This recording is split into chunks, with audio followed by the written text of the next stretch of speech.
Hello, class. So, today we are going to discuss the Consumer Protection Councils. Now, see, to arrive and assist the consumer in seeking and enforcing the rights, the Consumer Protection Council at state level and central level and district level are available. કાઉન્સિલની રચના શા માટે કરવામાં આવી જેથી કરીને ગ્રાહકોને પોતાના હકોની ખબર પડે. So there are three consumer council. One is a central council, second is a state council, and third is a national council. Now, the role of this council is to investigate the complaint which is made by the customer, to guide the customer,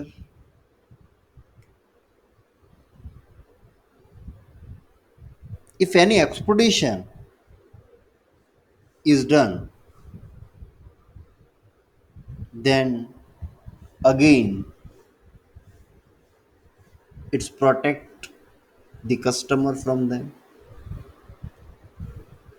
And government help to the government and gives advice to the government for policy making.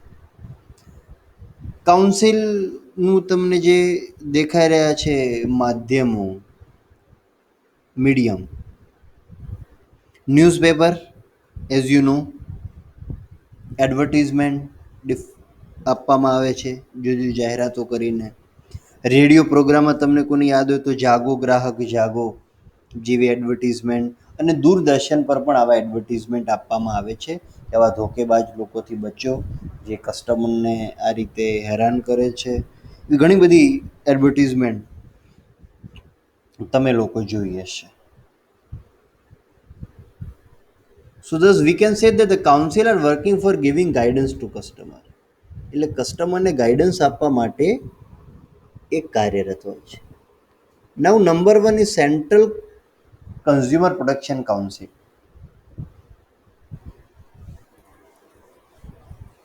વાત કરીએ establishment તો central government may by notification establish a council to be known as Central Consumer Protection Council. Government એક જાહેરનામું બહાર પાડીને એની સ્થાપના કરે છે. મેમ્બરશિપમાં વાત કરું તો સૌથી પહેલાં કેન્દ્ર સરકારના ગ્રાહકો અંગેની બાબતોનો જે હવાલો સંભાળતા હોય એના minister chairman, minister of state or deputy minister in charge of consumer affairs as a vice chairman, secretary in charge of consumer affairs, 8 members of parliament, 5 from Lok Sabha and 3 from Rajya Sabha, a representative of women, a representative of farmer trades and industries, a representative of consumer organization, but total number of members should not exceed 150 and the term of council is of 3 years. Now let us see meeting. So each and every year minimum one meeting is necessary.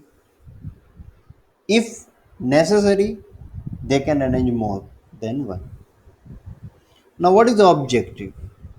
Objective કયા કયા છે? સૌથી પહેલા તો to protect consumer against harmful products which is harmful to life and property. દેન બીજી કોઈ માલની ગુણવત્તા હોય, જથ્થો હોય, શુદ્ધતા હોય, માલનું ધોરણ હોય, કિંમત હોય, એનાથી એને ઇન્ફોર્મ કરવાની. માનો કે કોઈ સ્પર્ધાત્મક કિંમતી માલની જાત માટે જુદા જુદા પ્રકારના માલ હોય તો એની સેવા પૂરી પાડવાની. ગ્રાહકોની કોઈ હિતોની વાત હોય તેની વિચારણા કરીને સુનાવણી કરવાની. ગ્રાહકને શિક્ષણ મેળવવાનો અધિકાર જે પણ રાઈટ છે બેઝિક એની વાત છે એને હિયર કરવાની, અને કોઈ શોષણ અને વ્યવહારની કોઈ ગેરવ્યાજબી પદ્ધતિ સામે ફરિયાદ દાખલ કરી અને ન્યાય મેળવવો, આ એના મેઇન ઓબ્જેક્ટિવ છે. Second is the state council. State council, state consumer protection કાઉન્સિલની વાત કરીએ તો એનું એસ્ટાબ્લિશમેન્ટ સ્ટેટ ગવર્મેન્ટ એક નોટિફિકેશન દ્વારા પાડી શકે છે. અગેઇન સેમ રાજ્ય કક્ષાના મંત્રી હોય એ એના અધ્યક્ષ છે. રાજ્ય સરકાર નક્કી કરે એટલા સંખ્યામાં ગ્રાહકોનું પ્રતિનિધિત્વ કરવા બિન અને સરકારી અને બિન સરકારી જે છે એ સભ્યો. વર્ષમાં 2 કરતાં ઓછી બેઠકો નહીં મળે, જરૂર હોય તો વધારે બેઠકો બોલાવી શકે છે, દેટ ઇઝ મીટિંગ. અને એનો ઉદ્દેશ છે કે કસ્ટમરના હિતોનું રક્ષણ કરવું, to protect the interest of the customer. District council production council, district consumer protection council, district council કહેવામાં આવે છે. ઈચ એન્ડ એવરી ડિસ્ટ્રિક્ટમાં અવેલેબલ છે, જેથી કરીને લોકોની સવલત રહે. જિલ્લા કલેક્ટર છે એ પરિષદના અધ્યક્ષ હોય છે હોદ્દાની રૂએ. રાજ્ય સરકાર નક્કી કરે એટલા સભ્યો ગ્રાહકોનો હેતુ ધરાવતું પ્રતિનિધિત્વ હોઈ શકે છે. સરકારી અને ગવર્મેન્ટ નોન ગવર્મેન્ટ ઓફિસર્સ એમાં ટેક પાર્ટ કરી શકે છે. દર વર્ષે 2 કરતાં બેઠકો ઓછી બોલાવવામાં ન આવે, અને રિક્વાયરમેન્ટ હોય તો 2 થી વધુ પણ બોલાવવામાં આવે છે. Now see the meetings.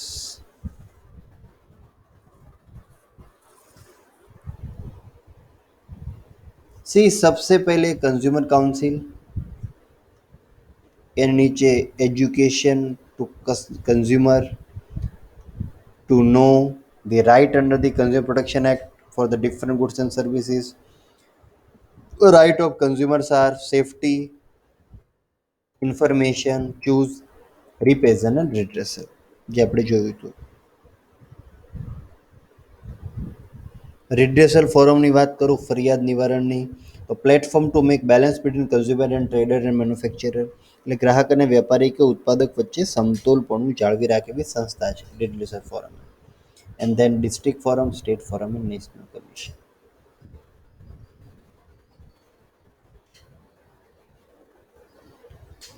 Now see the next one.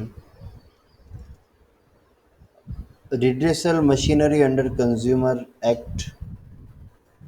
See, in case of district forum, there is a constitution under the district forum.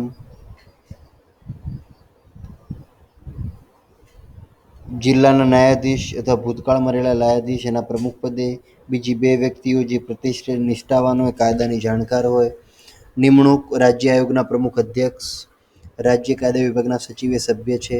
સભ્યપદ 65 વર્ષથી ઉંમર ન થાય ત્યાં સુધી, અને જિલ્લા ન્યાયપંચના 5 વર્ષ પૂરા ન થાય ત્યાં સુધી, બંનેમાંથી જે વહેલું હોય તેને લેવામાં આવે છે. રાજીનામું લેખિતમાં સંબોધીને સહીથી આપી શકાય છે, અને જે પણ પગાર અને અન્ય ભથ્થા નક્કી કરવામાં આવે છે એ આપવામાં આવે છે. દેન મેમ્બરશીપની વાત કરીએ તો સભ્યપદ માટે જે મેં વાત કરીએ, જ્યુરિડિક્શનની, પ્રિકોશનરી જ્યુરિડિક્શનની વાત કરીએ તો અન્ય અદાલત માલ સામાનની કિંમત નુકસાન દાવા અંગે 20 લાખની કિંમતના દાવા સ્વીકારશે, અને જો એનું મૂલ્ય 5 લાખથી વધુ ન હોય તો ન્યાયપંચ ફરિયાદ દાખલ કરી શકશે. દેન પાવર એમની પાસે કયા કયા છે? સો સાક્ષી બોલાવીને સોગંદ લેવડાવી શકે છે, કોઈપણ દસ્તાવેજ કે પદાર્થને પુરાવા તરીકે શોધી લાવવાનું, યોગ્ય લેબોરેટરી અને જેવી સંસ્થામાં પૃથ્થકરણ કે રિપોર્ટ જાળવી રાખવાનો, કોઈપણ સાક્ષીને તપાસ માટે આયોગની રચના, નક્કી કરેલમાં આવેલ બીજી કોઈ બાબતનું પણ અહીંયા ધ્યાન રાખવામાં આવે છે. Then state commission, again constitution, same way the president of the State Commission is the chairman. Secretary of Law Department of the state is a member. Secretary in charge of department dealing with the consumer affairs in the state member. A person shall be disqualified for the appointment membership if convicted as an imprisonment for the offence by the state government, undischarged, insolvent, unsound mind, removed from the dismissal from the state government and corporate sectors, and his opinion of the state government such financial for the interest as likely effect to prejudicial discharge by him his function as a member, and the same disqualification may be described by the state government. Same 67 years or 5 years, whichever is earlier. Again, 2 years increase in this compared to the district forum. Now, see, in case of National Council, a person, judge of Supreme Court, is appointed as a Chief Justice, is the chairman, the secretary, in the dependent of legal affairs in the government of India is considered as a member. Secretary of Department dealing with the Consumer Affairs Government of India is considered as a member. Terms of trade, terms and condition.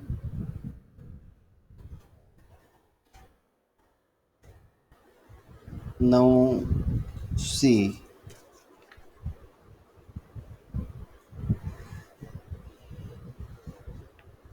દરેક સભ્યની 70 વર્ષ સુધીની ઉંમર અને 5 વર્ષમાંથી જે પહેલું હોય એ શરતોને આધીન પુનઃ નિમણૂક થઈ શકે. 65 વર્ષ, 67 વર્ષ અને 70 વર્ષ મેક્સિમમ લિમિટ અહીંયા છે. ઓબ્જેક્ટની વાત કરું તો ઓબ્જેક્ટમાં આપ જોઈ શકો છો કે 1 કરોડથી વધારે દાવો હોય તો એનો નિકાલ કરી શકે છે. રાજ્ય પંચને આપેલ હુકમ સામે પણ તમે અપીલ કરી શકો છો. કોઈ પણ દાવા અંગેના જરૂરી કાગળિયાઓની માંગણી કરી શકે છે. એટલે જો તમે ડિસ્ટ્રિક્ટ કાઉન્સિલમાં અપીલ કરો છો તો તમે નેશનલમાં સ્ટેટમાં જઈ શકો છો. સ્ટેટના હુકમને પણ તે તમે નેશનલમાં જઈને પડકારી શકો છો અને મંગાવી શકો છો. સો સેમ વે આ જે પ્રોસિજર છે અને લાસ્ટ ટોપિક જે છે that is power of redressal agencies. એની પાસે કયા કયા પાવર છે? સો નંબર 1 છે કે કોઈ પણ સાક્ષીને બોલાવી તેને હાજર રહેવાની ફરજ પાડી શકે છે, એની તપાસ કરાવી શકે છે. બીજું છે પુરાવા તરીકે કોઈ પણ દસ્તાવેજ કે પદાર્થ શોધીને તેને કોર્ટ સમક્ષ રજૂ કરી શકે છે. પુરાવાનો સોગંદપૂર્વક સ્વીકાર કરી શકે છે. યોગ્ય લેબોરેટરી અથવા તેના જેવી સંસ્થા પાસેથી જે એનાલિસિસ થયું હોય એનો અહેવાલ જાળવી શકે છે. કોઈ પણ સાક્ષીની તપાસ માટે આયોગની રચના કરી શકે છે. આ સિવાય જો કોઈ બીજી બાબત નક્કી થાય તો બીજી બાબતોમાં પણ એ બીજી બાબતને પણ ધ્યાનમાં રાખી શકે છે. અને જે પણ સત્તાઓ જે છે આપેલી કાયદા હેતુ સિદ્ધ થાય છે એવી એજન્સીઓ કોઈ અધિકારી સમક્ષ તપાસ કરવામાં આવે છે, એના ચોપડાઓ માલ અંગેના દસ્તાવેજો રજૂ કરવા, તે રજૂ થાય તે માટેની મંજૂરી આપવી વગેરે બાબતોનો પાવરનો સમાવેશ અહીંયા થાય છે as per the consumer protection rule 1986. માનો કે તકરાર નિવારણ એજન્સીઓને એવું લાગે કે પુરાવા માટેના જરૂરી ચોપડાઓ કે બીજા સાધનો નાશ કરવામાં આવશે કે તેને આગ લગાડવામાં આવશે યા તો સંતાડવામાં આવશે. ઘણા લોકો આવા ગોલમાલ કરતા હોય છે. તો આવા ચોપડા, કાગળ અને જે અન્ય વસ્તુઓ છે એને કોઈ પણ સ્થળે દાખલ થવાનો અને શોધખોળ કરવાનો અધિકાર સુપ્રત કરે છે. આવા કાગળો કે જે પણ વસ્તુઓ છે એનો કબજો 72 કલાકમાં જિલ્લા ન્યાયપંચ, રાજ્ય આયોગ કે રાષ્ટ્રીય આયોગને આ અંગેની જાણ કરશે કે આવું થઈ શકે છે. આવા દસ્તાવેજો તથા વસ્તુઓની તપાસ કરી જે તે સંબંધી એજન્સી હોય એને આ વસ્તુઓને જાળવી રાખવાનો અથવા જે પણ સંબંધિત વ્યક્તિને સુપ્રત કરવાનો હુકમ પણ કરી શકે છે. એ સિવાય જિલ્લા ન્યાયપંચ, રાજ્ય આયોગ કે રાષ્ટ્રીય આયોગને સામાવાળા પક્ષને આ અંગે લેનારાના પગલાં લેવા માટે હુકમ કરવાની સત્તા કરી શકે છે. તકરાર નિવારણ એજન્સીઓને વજૂદ વગરની બાબતો અંગેની ફરિયાદો રદ કરવાની તેમજ ફરિયાદીને ₹10,000થી કે વધુ નહીં એટલી રકમ ખર્ચ પેટે આપવાનો પણ હુકમ કરી શકે છે. So this is the power of the redressal agencies. So here class, we will complete our unit number 3. Unit number 4ની આપણે નેક્સ્ટ સેશનમાં ચર્ચા કરીશું. Thank you very much.